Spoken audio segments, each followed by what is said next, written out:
Bom, bem-vindos, pessoal. A gente, na verdade, está começando esse projeto. A ideia é que a gente possa falar abertamente de vários temas e não ter, assim, abordar algumas coisas diferentes do que a gente costuma ver nas palestras, né? Que é mais como fazer diagnóstico, que também é importante, né?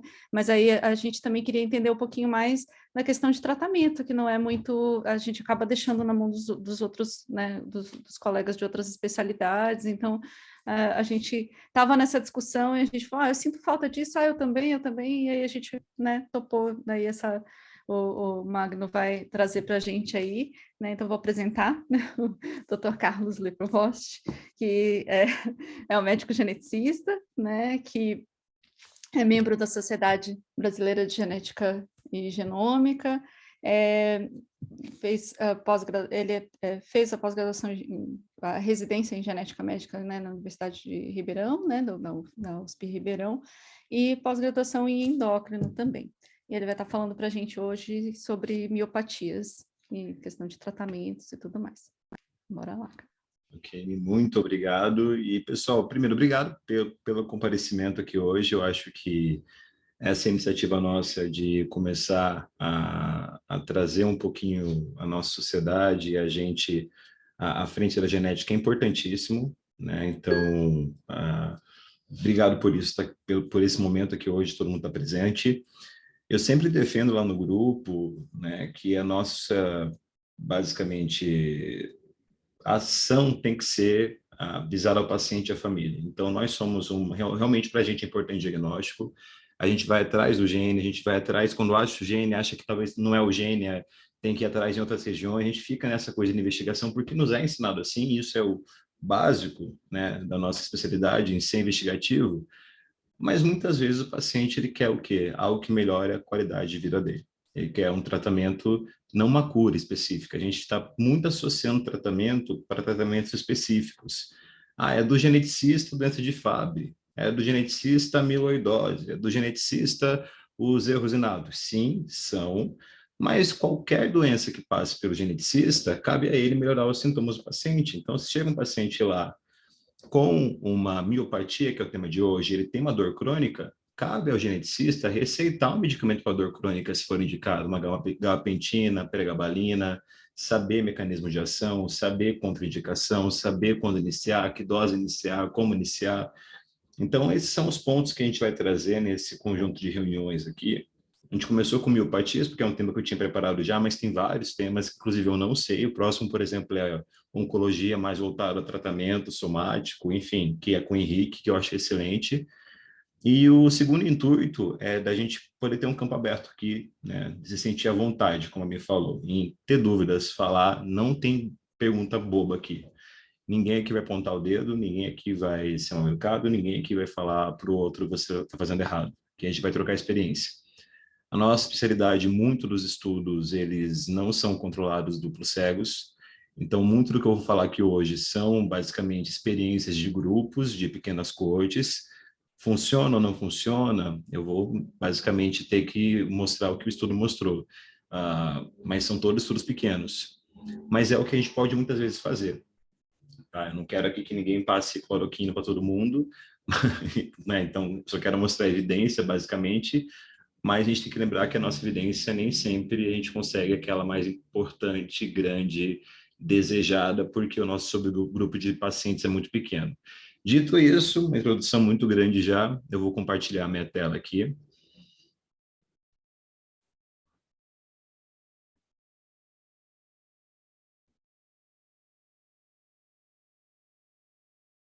Só um minutinho.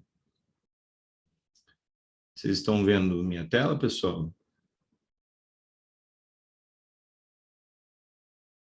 Mi, está conseguindo ver? Sim, ele está no modo. Eu vou compartilhar Não inteiro está aqui. em modo apresentação. Isso. Ótimo. Agora está em modo tela cheia. Perfeito. Tá. Então, basicamente, é isso que eu vou fazer. Então, pessoal, para a gente falar de miopatia e distrofia musculares, quando eu saí da residência, para mim isso aqui era uma grande incógnita. Quando eu via lá no prontuário miopatia nemalínica em segmento em uso de corticoterapia, 2 anos, era uma interrogação atrás de interrogação. Eu só fui compreender isso daqui após a residência, quando comecei o consultório, eu comecei a ter pacientes com essas doenças. A gente precisa começar a colocar as doenças genéticas em gavetas, em grupos, senão a gente fica louco. Tá? São basicamente 20 mil genes, 8 mil doenças, não dá para você ficar especialista em todas elas. Então, você fica especialista em grupos de doenças e você fica especialista em basicamente como investigar essas doenças de cada grupo. Quando a gente vai falar de miopatias, só meus conflitos aqui de interesse, né? Basicamente todos que podem ser conflitantes com essa aula aqui. E vão ser 2 reuniões, tá? Nessa primeira reunião, eu vou falar um pouquinho de conceito de miopatia de distrofias musculares, tá?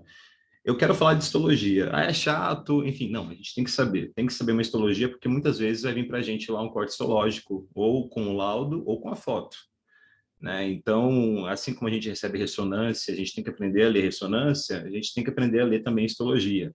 E para vocês saberem que esse diagnóstico de miopatias, eles vêm da histologia, e agora que a gente está fazendo correlação com a genética, né?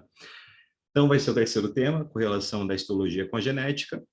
O painel NGS, a gente sabe que ele está agora como despontando como Tier 1 em várias doenças, incluindo dentro das miopatias. Como estão os guides atuais relacionados aos sintomas?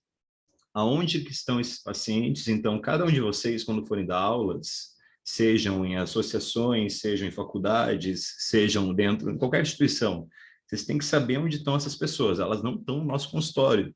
Elas chegam no nosso consultório por sorte. E a gente, muitas vezes, fecha o diagnóstico, tá?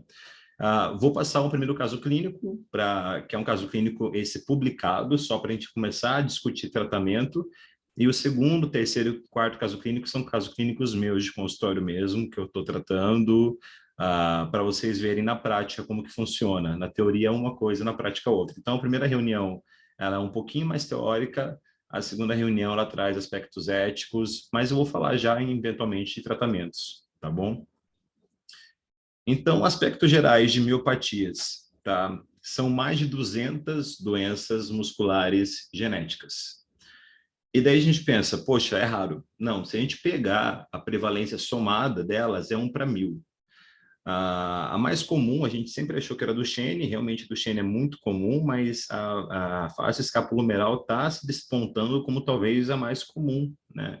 Quando a gente faz trabalhos em NGS, até mais que a Duchenne Becker, em algumas populações. Tá? O que é importante desse slide? Prevalência de 1 para 1000 de distrofias musculares genéticas. Isso aqui é maior que o quê? Maior que esclerose múltipla. Esclerose múltipla a gente vê todo dia o pessoal falando. Miopatia muscular, quase nunca. Duchenne, às vezes. O resto, nenhuma. Nemalínica, central core, multiminicore. Congêneres, então, a gente nunca ouve. A gente, na faculdade, estuda lá por 6 meses dermatomiosite e polimiosite. Fui ver agora há pouco, em relação à polimiosite, 1 para 1 milhão. Então, a gente talvez esteja deixando por preconceito de lado a genética, esquecendo que elas são até mais incidentes que as doenças comuns que a gente aprende. Então, é o nosso papel em relação a mostrar isso para os alunos, para as universidades, para os professores, para mostrar que realmente são doenças que cada vez mais são comuns, porque a nossa capacidade de diagnosticar ela vem aumentando. Sobre o músculo esquelético, então, a gente tem 3 tipos, né? Básico do básico, cardíaco, liso e o esquelético, mais de 640 músculos do corpo humano. E aqui surge a parte do qual que é os sintomas de uma miopatia. Basicamente tudo, né? Então, se eu tenho 640 músculos, eu tenho um defeito genético e uma proteína que está regulando aquele músculo, seja uma proteína relacionada à matriz extracelular, à membrana plasmática, ao citoplasma, ao túbulo T, já vou falar tudo isso daí. Eu posso ter fraqueza muscular proximal, fraqueza muscular distal, depende da proteína, fraqueza muscular generalizada, eu posso ter dores. Muitos desses pacientes são diagnosticados, muitos com fibromialgia, eu tenho 2 que chegaram para mim como fibromialgia. Desesperados porque nada, eles vieram procurar canabidiol, e eu falei, espera um pouco, posso pesquisar você geneticamente? Posso. Fui lá descobri com um painel, não foi nem exoma, os 2 eram miopatias com mutações patogênicas. Então, muitos com fibromialgia. Então, a gente tem que começar a aumentar esse leque. Tá? Fora isso, Parte respiratória pode estar afetada, diafragma é o músculo. Parte cardíaca pode estar afetada. Em muitas das miopatias eu tenho que fazer alguns exames cardíacos em paralelo, tomar cuidado com o coração também. Inclusive porque um dos off-labels utilizados são beta-adrenérgicos. Então, você não vai utilizar um salbutamol sem fazer antes um Holter no paciente. A gente vai aos poucos chegando nessa parte, tá? Sobre ainda a histologia. Então, o músculo é dividido em fáscias, né? As fáscias têm as miofibrilas têm os sarcolemas, que são as regiões com os túbulos T, e a actina e a miosina são as duas proteínas que fazem a contração muscular. A gente aprende assim, mas na verdade é assim, tá? Então, aí tem mais de 200 proteínas que vão ajudar o filamento de actina e o de miosina a se interpor, passarem um sobre o outro.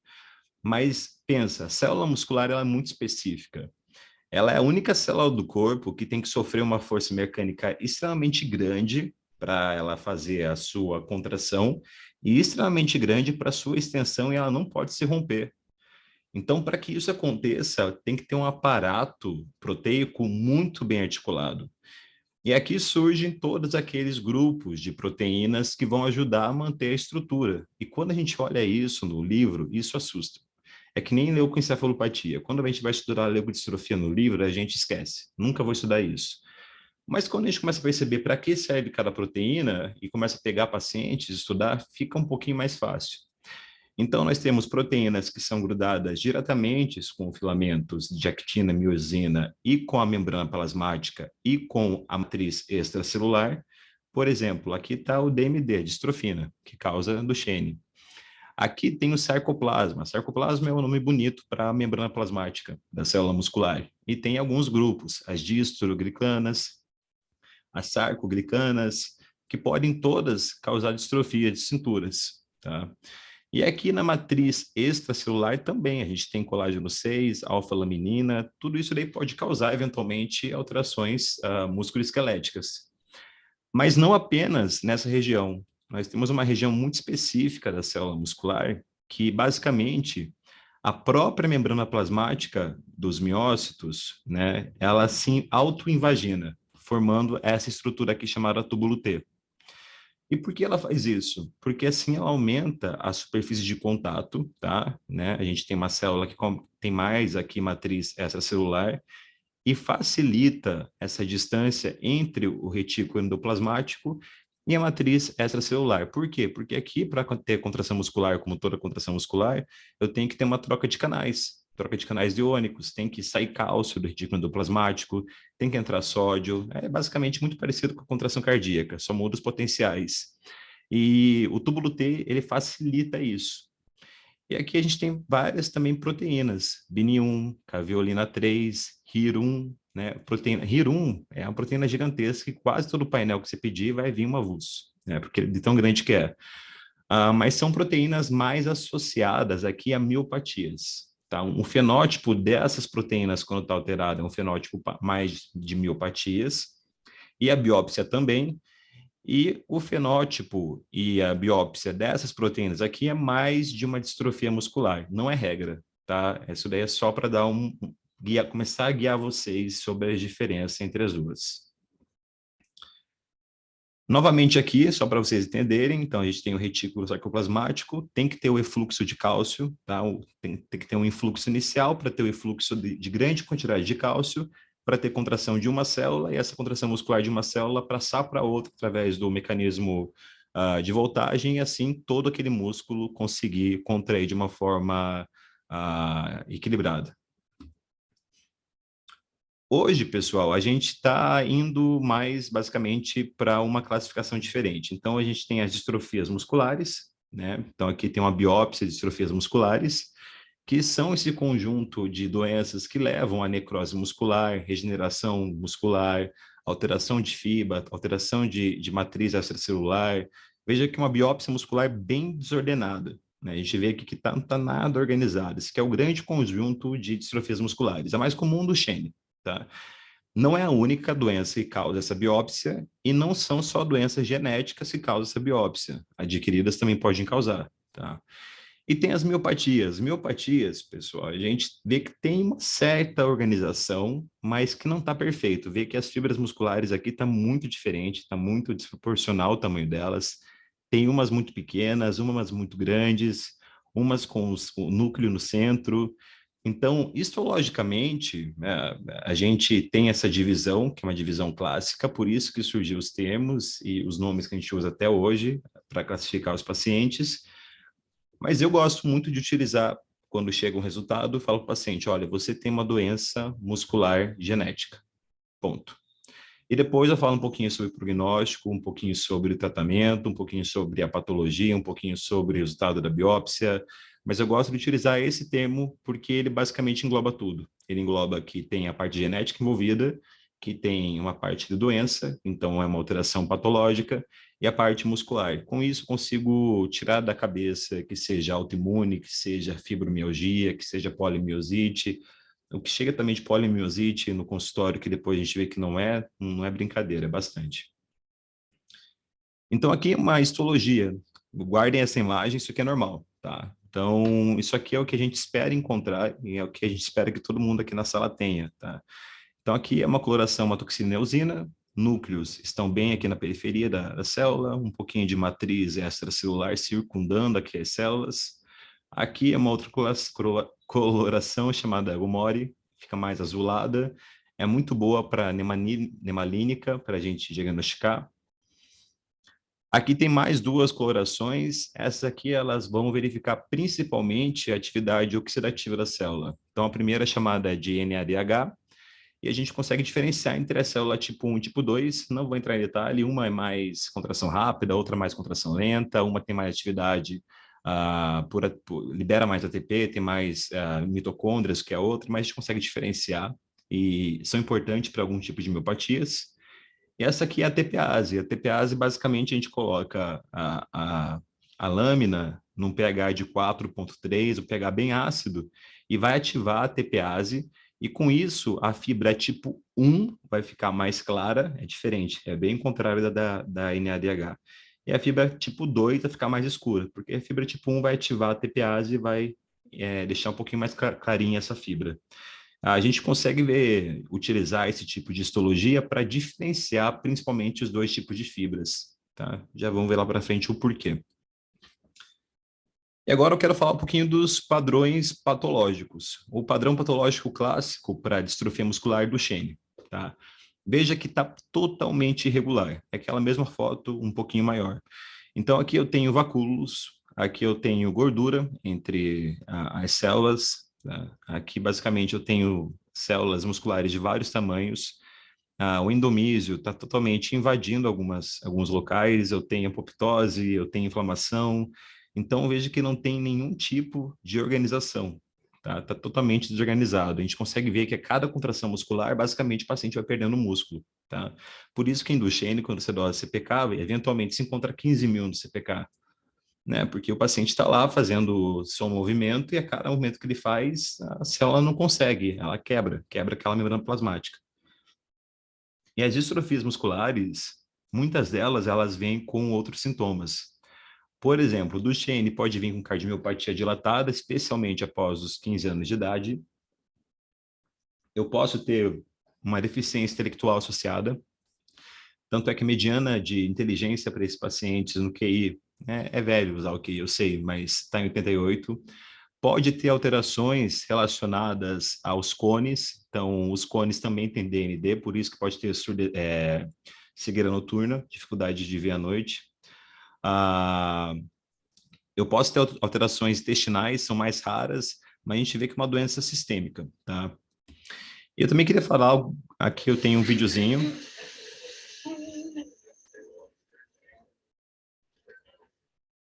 Thank you. Noitinha. Bem, todo mundo já viu ali, manobra de Gowers, tá? Não é patognomônico, mas o paciente tem dificuldade desde a sua infância e os sintomas começam ali com 3 anos a conseguir subir, então ele começa a fazer essa marcha, onde ele utiliza a mão para conseguir subir, fora outros sintomas, como a hipertrofia de panturrilha, né? Que não é bem uma hipertrofia, é gordura acumulada, tá? A gordura vai se acumulando tanto naquela região que faz um aumento bem grande da panturrilha. Gowers também não é patognomônico de Duchenne, tá? Mas é um sintoma, ainda mais em meninos, muito sugestivo.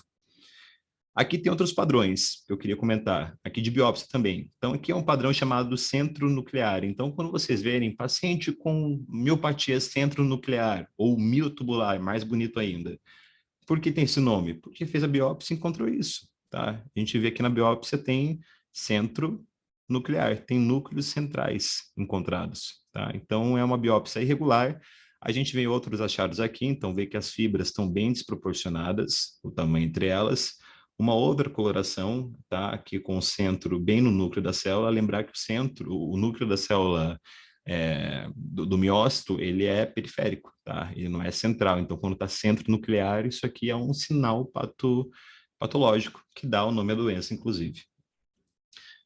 Aqui a nemalínica e aqui a gomória, a coloração que eu falei para vocês que é melhor, que encontra esses corpúsculos nemalínicos azulados, tá? Vários deles aqui na célula.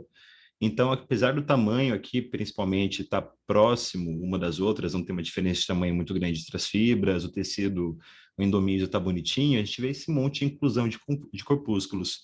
Então, quando vocês verem lá no prontuário o paciente que segue com miopatia nemalínica, é alguém que tem fraqueza muscular ou algum outro sintoma, dificuldade respiratória, e na biópsia muscular vem esse padrão. Outro padrão, central core. O central core, para a gente conseguir diagnosticar, é melhor utilizar aquelas colorações relacionadas à atividade metabólica, então a TPase ou NADH. A gente vê essa região mais apagada aqui na região central. Então, aqui vê com uma atividade mitocondrial central um pouco diminuída. Dá para conseguir ver na Gomori? Dá. Se você forçar, você consegue ver, mas é muito melhor utilizar a TPase ou você colocar em pH ácido, né? Para conseguir, basicamente, desculpa, ver pela TPase ou pelo NADH. E o último padrão, então, comentei um pouquinho sobre centro nuclear, nemalínica, central core, tá? Que é um pouquinho mais apagado, não confundir com centro nuclear. É um padrão que não se encaixa em basicamente nenhum outro, tá? Então, quando você não tem nenhum padrão específico, mas você consegue ver essa desproporção de fibras, e novamente, aqui é muito útil a gente utilizar aquelas colorações que vê atividade oxidativa. A gente fala que é uma miopatia por desproporção do tamanho da fibra, tá? E daí a gente pode até falar qual que é o tipo de fibra que está mais desproporcional, se é tipo 1 ou tipo 2. A gente consegue ver muito bem e até diferenciar aqui na coloração de TPase, tá? A tipo 1, ela está muito menor. Lembra que a TPase ela é ativada, né, no pH ácido. E a gente consegue ver também aqui na metoxilina e eosina, só que a gente não sabe qual que é o tipo de fibra. Tá? Mas isso aqui é um padrão que a gente basicamente, quando não se encaixa em nenhum dos outros, a gente coloca nesse.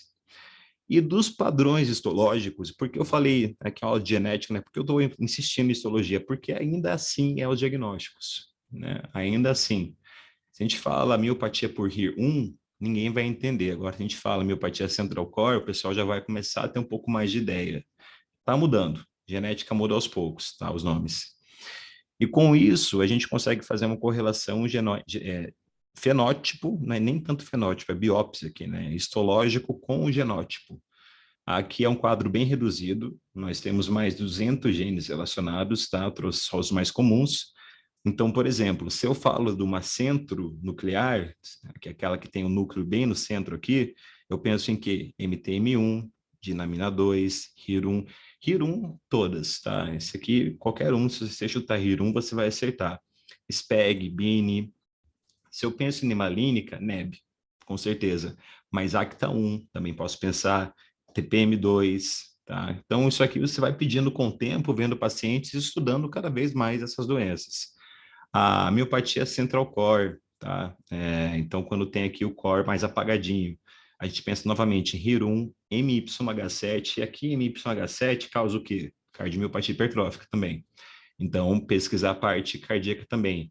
TTN também causa uma cardiomiopatia, então também tem que fazer aqui um Holter, tem que fazer uma ressonância cardíaca, enfim, avaliar MYH7, então outro gene, é o mesmo na verdade, né? Então a gente começa a ver a correlação entre o músculo cardíaco e o músculo esquelético. E das desproporcionais, o mais comum é também o ACTA1, tá? Mas HIR1, novamente, aparece aqui, ele aparece em todas, tá, pessoal? E a gente vai discutir agora um pouco da parte da investigação, como que a gente pode melhorar.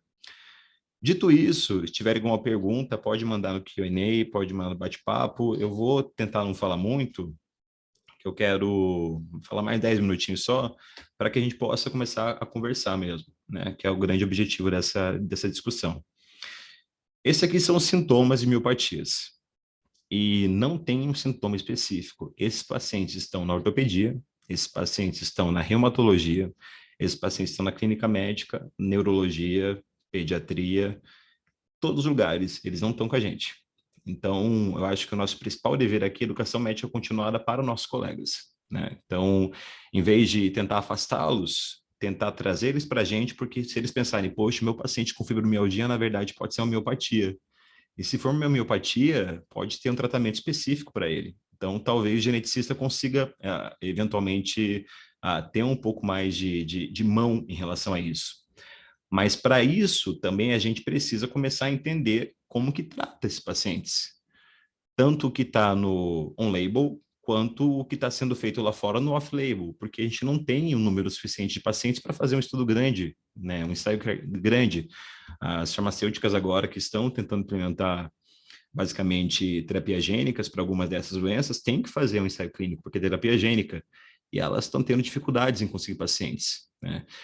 Então, como que são os sintomas? Tem sintomas negativos e positivos, não vou me ater a isso, porque é meio óbvio, mas negativos você tem perda de alguma função, então fraqueza muscular, atrofia, intolerância ao exercício e fadiga. Veja, o paciente aqui está onde? Reumato, pneumo, imuno, GO, né? Acho que é tireoide, eventualmente. E sintomas positivos, mialgia, cãibra, contraturas articulares, colágeno 6 faz muita contratura articulares, miopatia de Urich, miotonia e mioglobinuria. Então, aonde que está aqui? Está no neuro, né? Eventualmente está no fisioterapeuta, está fazendo acupuntura, está no ortopedista, está no nefro. Então, eles estão em todos os lugares, pacientes. Se a gente procurar, a gente vai achar, né? Está na reumatologia, principalmente. Então, cabe a nós educar os nossos colegas. Eu acho que essa é a principal mensagem. Então, aqui a gente começa a pensar, eu peguei isso aqui do Medicina Net. Medicina Net, grau de evidência D, mas é o que a grande maioria dos nossos médicos do Brasil usam para estudar. Já teve alguns estudos de número de páginas que são entradas, e ele sempre está no top 5, né, entre os profissionais médicos. E quando você vai lá em fraqueza muscular proximal, você vê os exames, né? Você vê a história clínica, sempre tem que fazer, exame físico, né? Tem que fazer sempre. Veja que ele sempre vai jogar para o lado mais da reumatologia. Sinal do Challe, fenômeno de Renault, artrite, mão de mecânico, papela de Gottron, heliótropo, enfim, só aqui que ele vai jogar um pouquinho para a parte genética. E na parte de exames, ok, enzimas musculares, lembrar que a gente pode pedir não só CPK, pode pedir aldolase, TGO, TGP, todas essas estão no músculo também. Hemograma, creatinina, albumina, cálcio, concordo com todos isso, HIV, né, tem que lembrar, miopatia por HIV, miopatia alcoólica, miopatia, enfim, as adquiridas têm que ser lembradas. Anti-Jo, e aqui a gente começa a pensar, será que vale a pena a gente pedir aquele monte de anticorpos? Porque o pessoal insiste tanto em dermatomiosite, polimiosite, e eu, como eu falei para vocês, acabei de ver a incidência de polimiosite 1 para 1 milhão, e a incidência de miopatia genética 1 para 1000.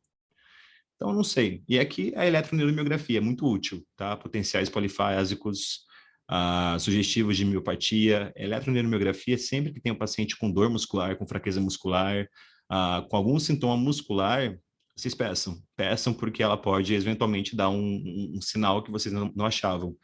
Esse primeiro paciente meu com fibromialgia, por exemplo, eu tive um insight em falar, vamos fazer uma eletroneuro. Ele não tinha fraqueza muscular. Ele não sabia, ele tinha, na verdade. E eu conversei com ele, ó, é um exame que dói um pouquinho, eu não tenho certeza, conversei com ele para ver se ele concordava, e vem um padrão lá polifásico altamente sugestivo de miopatia, e graças a isso que eu pedi o painel, não foi uma dádiva divina, né? Teve aí uma eletroneuromiografia no meio que me sugeriu pedir. E daí, com isso eu aprendi. Quando chegou o segundo paciente com fibromialgia, eu pedi diretamente, e por sorte, sei lá, os 2 pacientes até agora que vêm com fibromialgia no consultório, os 2, na verdade, têm diagnóstico genético com mutações patogênicas. E tudo isso no Medicina.net, guiando para a biópsia muscular. Vejam, gente, cadê aqui exame genético? Não estou vendo. E aqui eu estou falando de, acho que de adulto, principalmente, né? Então, mudaria isso aqui. Colocaria painel genético logo no início, com Tier 1, tá? A gente ganha tempo, em vez de pedir exames. Tem exame aqui imunológico que não é barato. Alguns exames imunológicos custam mais de R$ 200. E a gente fala lá do painel genético, custa menos que uma ressonância, né? Então, para mim, é um Tier 1. Se eu pudesse mudar, eu mudaria esse guide aqui. Esse segundo guide aqui, eu não estou conseguindo ver. Ele é para dor muscular, doutora? Está bem na parte Mialgia. da mialgia. Obrigado, doutora, que está bem na parte onde eu não consigo ver. Mialgia também, né? De um site onde o pessoal vai ver. E mialgia, tá? A gente tem que pensar em mialgia inflamatória, mialgia ocasionada por dengue, mialgia ocasionada por exercício físico, enfim, tem milhões de causas. Mas veja, fibromialgia, polimialgia reumática, hipotireoidismo, descondicionamento físico. Pessoal, a gente pensa tanto na parte dermatomiosite, corpúsculos de inclusão, enfim, a gente pensa tanto na parte autoimune e na infecciosa. A infecciosa tem que pensar, principalmente quando está em período endêmico, quando tem sintomas, mas é muito raramente a gente consegue ver a parte genética aqui. E para mim, se eu tenho paciente com mialgia e com rabdomiólise, eu vou correr para o painel. Eu não vou nem esperar, né? Ainda mais associado com fraqueza muscular, né? Então, aqui na fraqueza muscular, ele sugere fazer deficiência de distrofinas. Sugere que pode ser um Becker. Não, tem outras 300 causas aí. Então, novamente, se eu pudesse mudar, painel genético, colocaria aqui no meio, painel NGS. Para quem faz enfermaria, bebê infantil, poxa, vale a pena fazer exame físico? Vale, porque bebê infantil com hipotonia pode ser tudo, central, periférico, pode ser hipóxico isquêmico, pode ser cromossomopatia, pode ser Prader-Willi, pode ser amiotrofia espinhal, pode ser alteração neuromuscular, pode ser miastenia congênita, mas pode ser miopatia também. Então a gente não pode perder tempo. E o que eu vejo de bebê hipotônico, é, enfim, que não é sindrômico, indo para cariótipo, depois indo para arreio, tudo bem, tem Prader-Willi no meio, tá? Ok, a gente até pode perdoar um pouquinho, mas perdendo tempo, indo para respirador e sem diagnóstico, não é pouco. Então, eu também colocaria aqui no meio dessa investigação, e quando estiver para a investigação do FLOP Infant, a gente começa a ver que tem que pegar a história clínica, né, o exame clínico, fundamental fazer isso, para tentar entender se esse bebê hipotônico é central ou periférico. Eu acho que é o primeiro grande, a gente tentar entender. Vale fazer, eventualmente, uma ultrassom transfontanela, vale, com certeza, investigar essa infecção congênita. Encefalopatia hipóxico-isquêmica, eu estou tratando hoje como diagnóstico de exclusão. Eu só excluo quando tem realmente todas as causas genéticas já excluídas, inclusive tem painéis genéticos para paralisia cerebral, genes que imitam PC. E tem muito PC aí, só para um adendo. Se você tiver um PC com regressão neurológica que não está evoluindo ou que tem convulsão continuada, suspeito. Tá? Que o PC ele tem a sua hipoxemia, mas ele progride. Ele é um quadro progressivo, o paciente vai ganhando habilidades com dificuldades. Agora, um PC desses atípicos tem uma grande chance de ser genético mesmo. Então, investiguem. E também a gente pode ter as periféricas. E nas periféricas, ok, está correto. Pediram CPK, eletromiografia, ultrassom muscular. Eu não comentei, não dá tempo de falar disso, mas ultrassom muscular, ressonância muscular, eu vou comentar na próxima aula, uma ressonância. É muito utilizado e muito bom para poder avaliar. SMN1 e 2, tá? Então, realmente são doenças tratáveis. Então, a AME, a gente tem que diagnosticar. A DM1, estão colocando aqui, eventualmente, algumas doenças genéticas, mas só duas, né? Então, tá muito pouco. Já colocam de novo, autoimune. Poxa, uma criança nasceu agora, já está com uma doença autoimune, é muito pouco provável. Então, colocaria aqui o painel genético como, com certeza, um Tier 1 para investigar essas crianças. Dito isso, eu vou compartilhar rapidinho, pessoal, um caso, para não ficar só um discurso aqui. Esse caso não é meu. Os três próximos da próxima aula vão ser meus, para vocês verem o da teoria e o da prática. Na prática é um pouquinho mais complicado. Então, que um menino que ele nasceu com dificuldade respiratória já, tá? Foi um Apgar-2 dos 444, ele tinha uma hipotonia severa, dificuldade para os reflexos primitivos, dificuldade para se alimentar, o reflexo de Moro ausente, então uma criança que tinha até uma ogiva alta, um palato ogival, né? Então a gente consegue ver esse sinal como uma hipotonia desde intraútero, e ele foi logo no primeiro dia para a unidade neonatal, tá? Por causa dessa dificuldade respiratória, né? E depois de 54 dias, então veja, o paciente foi para a UTI. Na UTI o pessoal não investiga a parte genética. Eu tive essa semana uma consulta dentro da uma UTI. Isso aí para mim foi uma mudança de paradigma. Eu nunca imaginei que iam me chamar por telemedicina dentro da UTI para um paciente. Me chamaram, né? E eu acho que isso é realmente a gente começar a ajudar UTIs, porque grande parte dos pacientes que estão em UTI com dificuldade respiratória, com sepsis sem esclarecer, com acidose metabólica, na verdade é uma doença genética. E a gente tem que agir o quanto antes possível, tá? Esse paciente aqui foi publicado em 2021, ficou 54 dias com suporte respiratório, foi melhorando aos pouquinhos, né? Acharam que ele já estava melhor, né? Mandaram para casa, não pesquisaram muito a causa. Depois de 2 semanas, piorou a função respiratória, voltou para o hospital, começou ventilação mecânica, colocou uma traqueostomia, né? E teve que deixar não só uma traqueostomia, colocou agora uma sonda nasogástrica, né? Além disso, uma gastrostomia, porque só a sonda não servia, ele estava com dificuldade, estava tendo refluxo. Então, a gente vê a parte respiratória, a parte motora, deglutição indo embora, né? Reflexo estava ausente. E nisso, já foram 2 meses que o paciente basicamente viveu dentro de uma UTI, né? A mãe desesperada, toda a parte psicológica envolvendo esse caso. E daí, sim, resolveram investigar, depois da segunda internação. E investigaram ok, fizeram um ultrassom de crânio normal, CPK normal, amônia normal, ácidos graxos de cadeia muito longa, que é um exame caro, tá, né, barato, normal, ácidos orgânicos normais. Foi feito para descartar 2 kits de MLPA, um para descartar ela não, desculpa, a ametrofia espinhal e outro para descartar a Prader-Willi, os dois vieram negativos, tá? Foi feito um CGH-Array, indicação aqui, ao meu ver, não tem indicação, já descartou a principal hipótese que poderia ser pega pelo um CGH-Array, tá? E não era uma criança dismórfica. Mesmo assim, talvez seja o que o hospital tenha disponível e resolveu fazer, já que suspeitava realmente de que era uma doença genética. Na dúvida, fez, bem normal.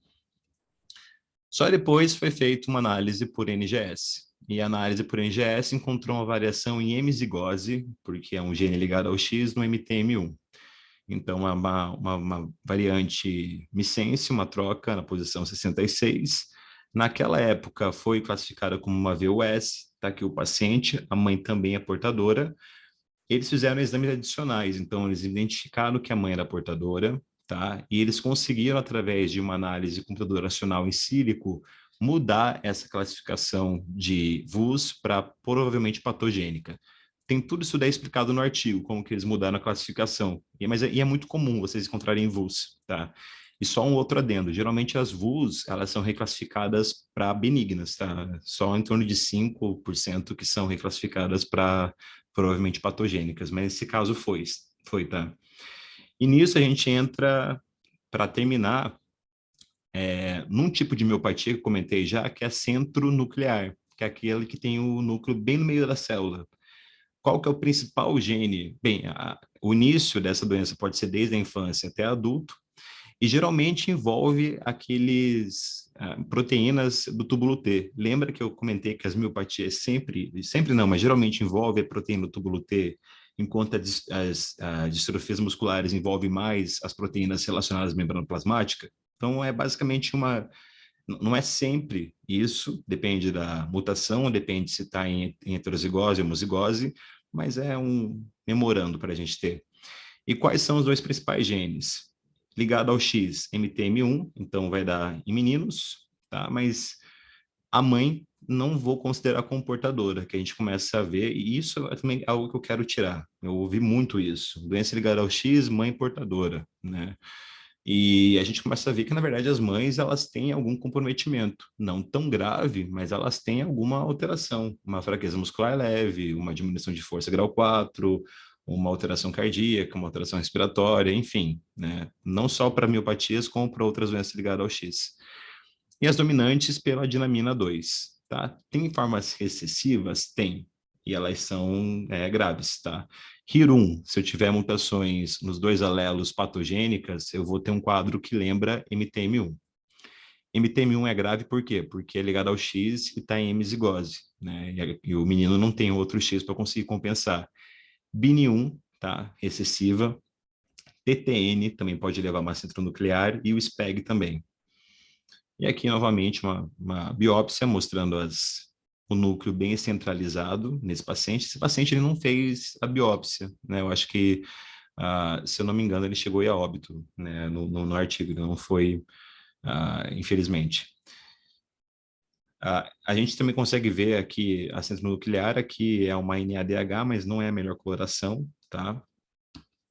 E só para a gente poder ver, eu não vou ler tudo isso aqui não, tá? A incidência dela isolada da MTM1 é 1 para 50 mil, tem mais de 500 mutações, então não adianta fazer hotspot, sequenciar o gene inteiro, se puder sequenciar no mínimo 5 pares de bases lá entre os intros e exons para ver mutações que pegam splicing também, tá? Pode ter desde a gravidez movimentos fetais diminuídos, polidramia, porque está sugando menos líquido amniótico, pode ser prematuro, tá? E eles são hipotônicos desde o nascimento. É muito grave os meninos que são cometidos com isso. Tanto é que a mediana de vida, a mortalidade é muito grande e 64% das crianças vão a óbito com menos de 18 meses de idade. Então, faz parte do aconselhamento vocês serem claros com a família, serem claros com a família em relação ao prognóstico que é reservado.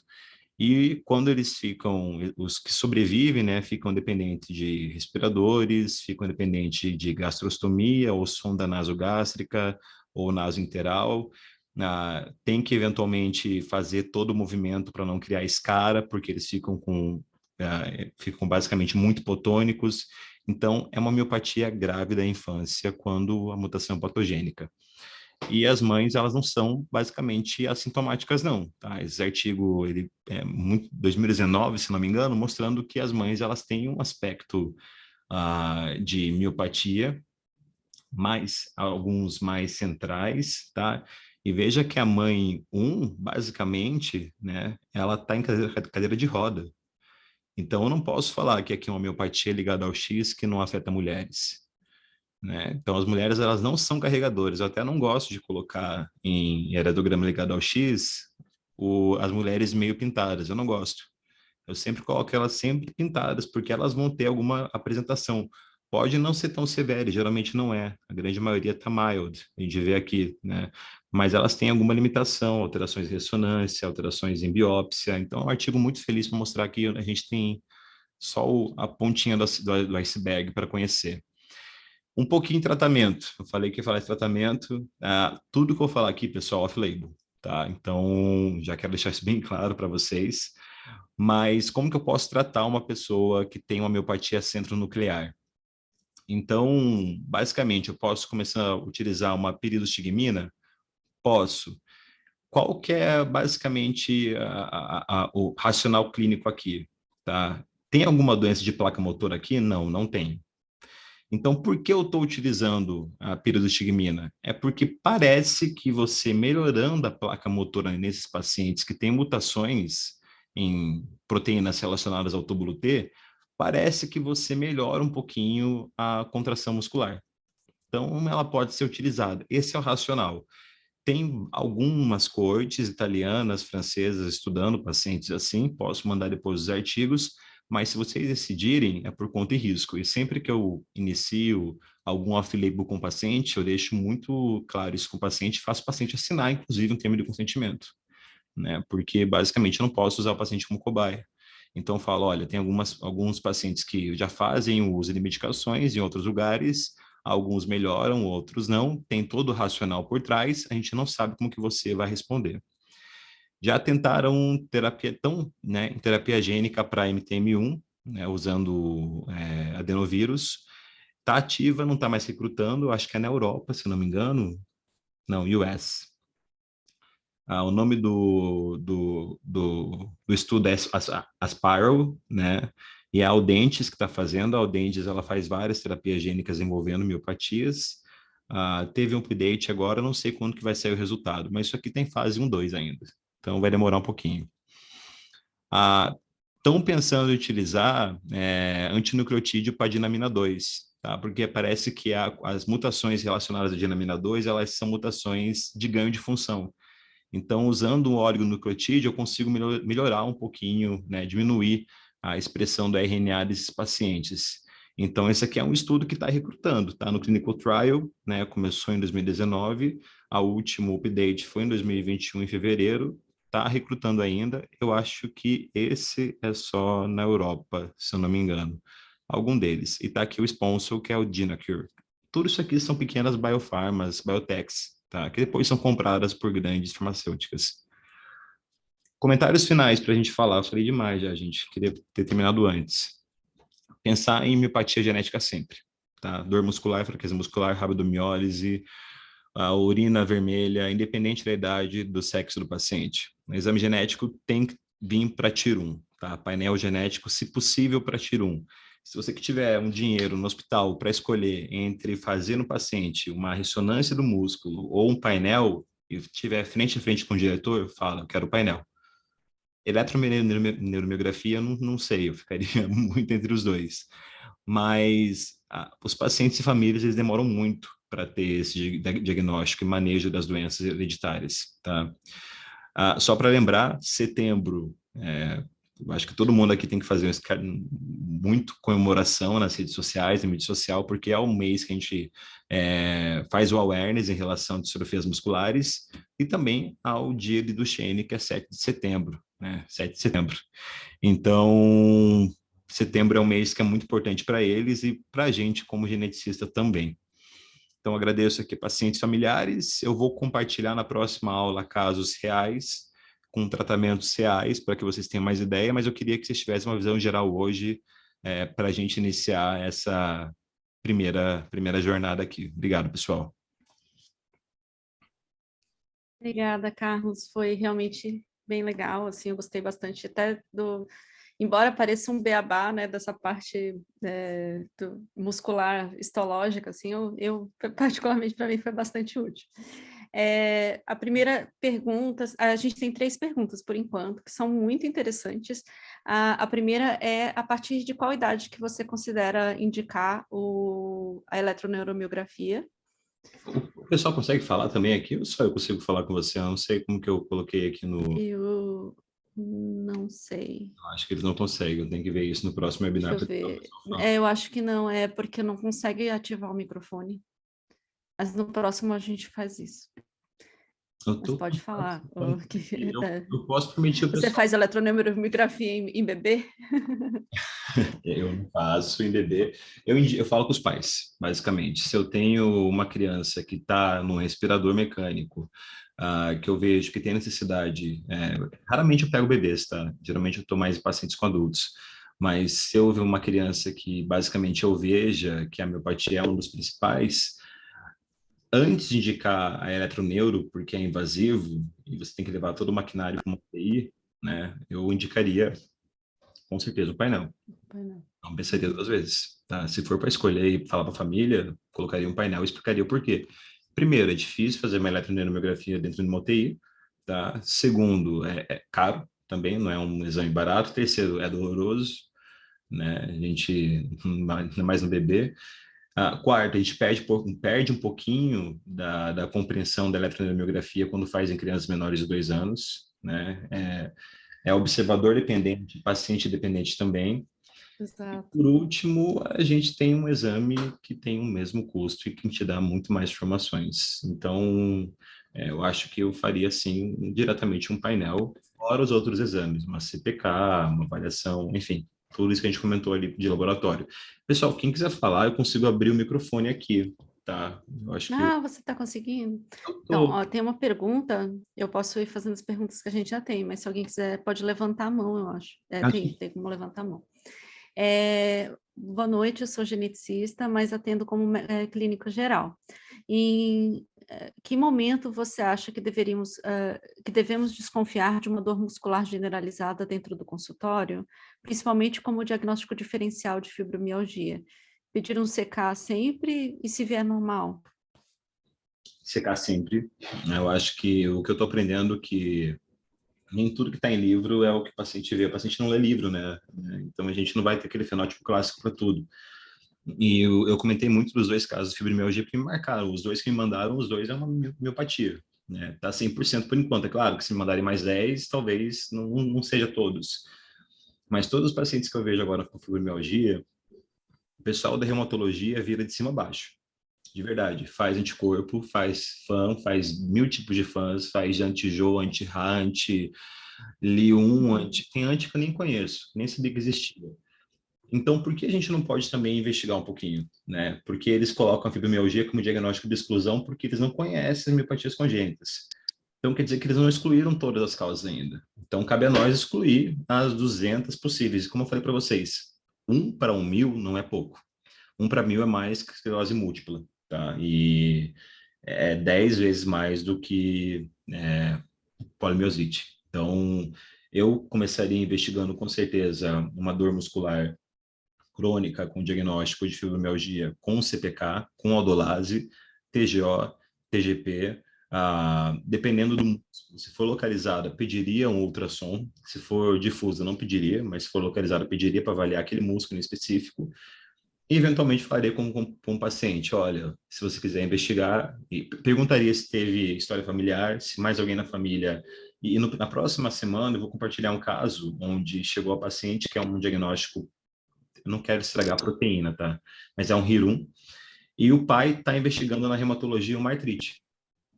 Tem dor muscular em punhos, tem dificuldade para levantar de cadeira e a reumatologia fechou o diagnóstico de artrite reumatoide, mas não fecha o diagnóstico pelos critérios que eles usam. Não tem alteração na radiografia, não tem nada de artrite. Ele também tem RIR1, só que ele está em negação para aceitar a doença genética dele. Ele também tem a mutação, tá? Dominante no caso, mas a filha aceitou e já está iniciando o tratamento. E eu vou falar para você na próxima aula qual foi o tratamento que a gente utilizou. O primeiro não deu certo, tá? Ela teve taquicardia, a gente passou para o segundo. Enfim, eu estou aqui me alongando já falando a próxima aula, mas fibromialgia eu faria o mesmo que a reumato faz. Escolheria todas as causas antes de falar que realmente é. Ó, o colega perguntou se não colocaria lactato, ácidos orgânicos na urina e perfil de acilcarnitina também, Independe do nos paciente, exames. na verdade, né? A gente pode ter algumas miopatias que ocasionam, principalmente se você tiver sinais de hipoglicemia, se você tiver... Depende, na verdade, porque esses painéis, eles já incluem alguns efeitos de beta-oxidação que cursam também com miopatias, e se eu não me engano, eles também incluem as glicogenoses que cursam com miopatia, o POMP.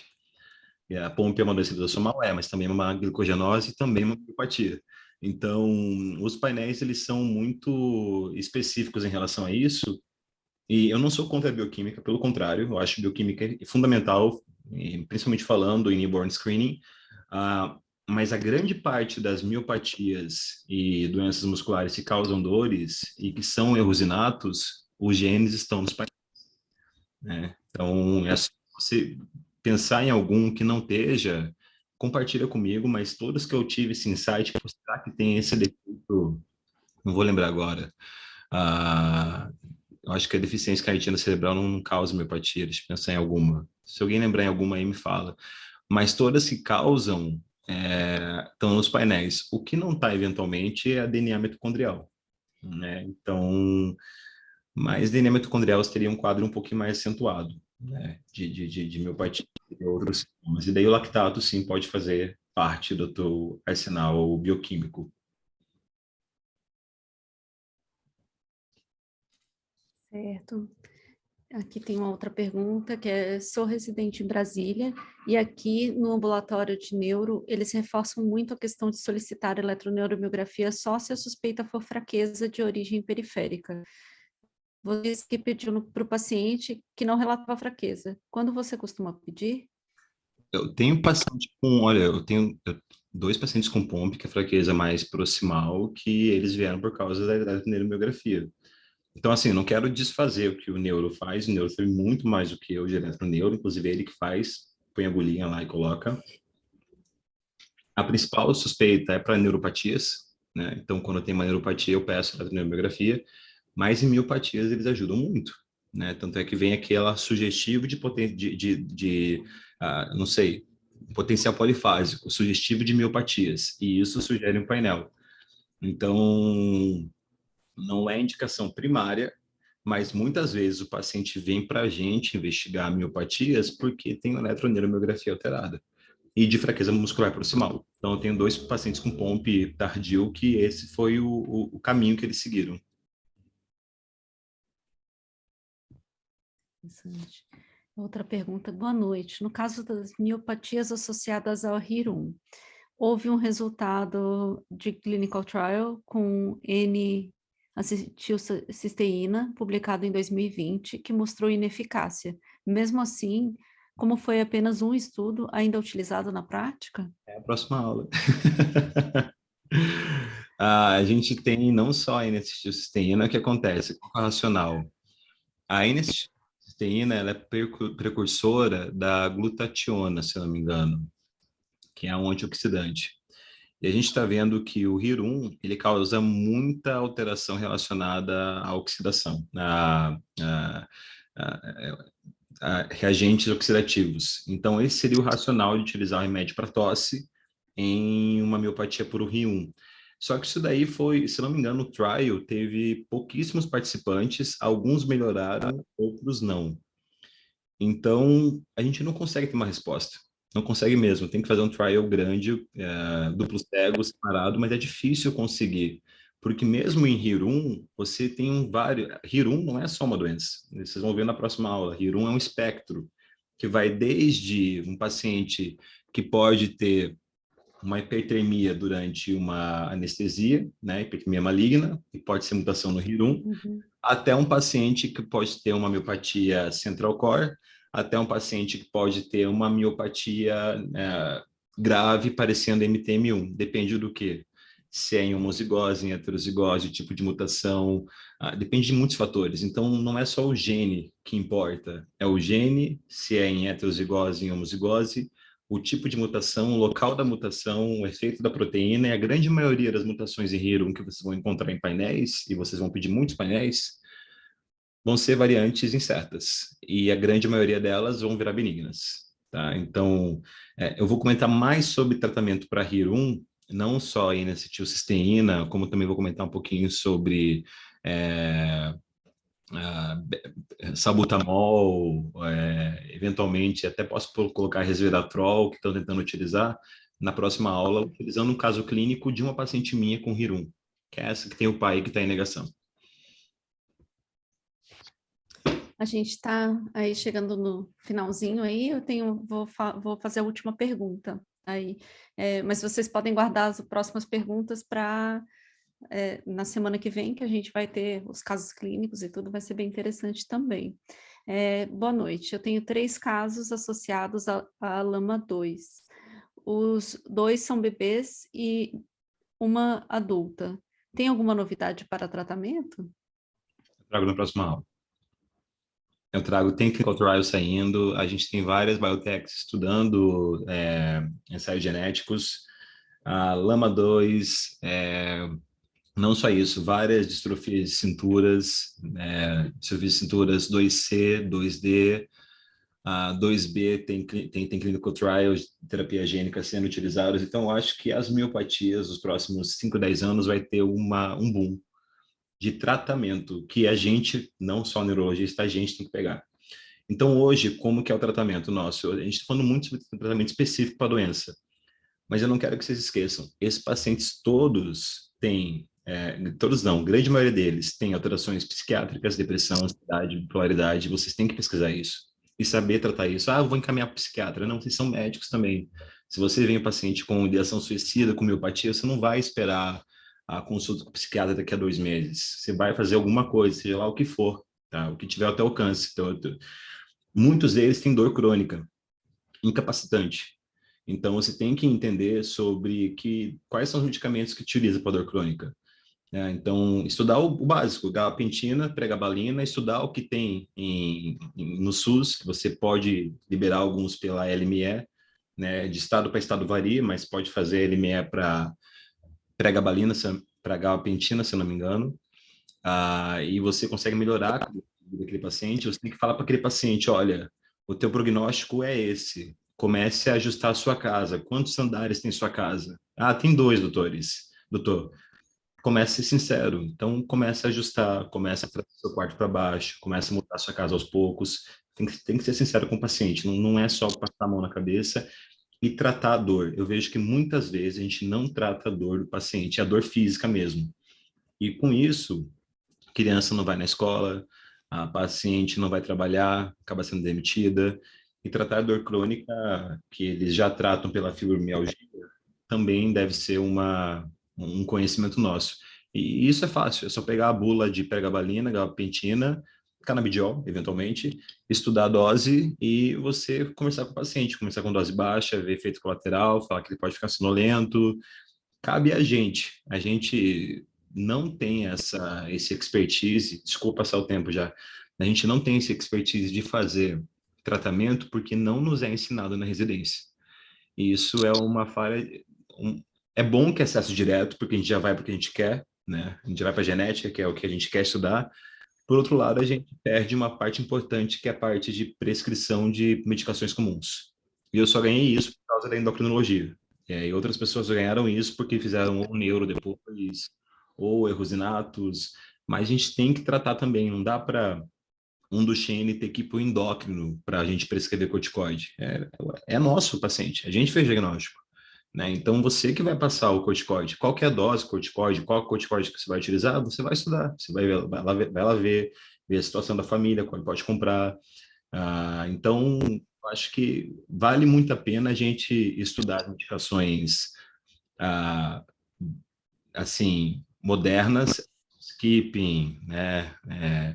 Enfim, é legal estudar tudo isso daí, é muito legal, mas cabe a nós estudar também as medicações comuns para todos esses pacientes, tá? E não vai ser uma aula minha, por exemplo, até pode ser, mas eu vejo muitos pacientes com convulsão genética onde o geneticista não trata, não sabe prescrever um anticonvulsivante, não sabe prescrever um supositório de diazepam para quando a mãe está com a criança. Estou mudando aqui o assunto, mas só para terminar. Quando a criança está 4 da manhã convulsionando e ela não tem como levar a criança no pronto-socorro, ela tem como pôr um supositório de 2, 3 miligramas de diazepam intrarretal e aquilo vai salvar a função cerebral da criança. É a função nossa como médico, tá? Porque são doenças genéticas e a gente trata doenças genéticas. Não é encaminhando toda hora. A gente é multidisciplinar, a gente encaminha para o neuro, mas eventualmente cabe a nós também aprender um pouquinho mais sobre as outras medicações, tá bom, pessoal? A gente é médico de doença rara, tá? Não é só médico de diagnóstico, de laudar exame e de ler exame. A gente é muito mais que isso. É muito bom. Várias pessoas, né, agradecendo aí. A gente pretende gravar a aula, né, e deixar, quer dizer, já está gravando, né, mas a gente pretende liberar a gravação aí para que as pessoas possam, para que possa, né, reassistir. Enfim, eu mesma sinto que devo ter que assistir umas 3 vezes mais para poder algumas coisas, né, fixarem, né? Então, muito obrigada. Na semana que vem a gente deve discutir os casos, né, e aí a gente espera ver vocês aí de novo.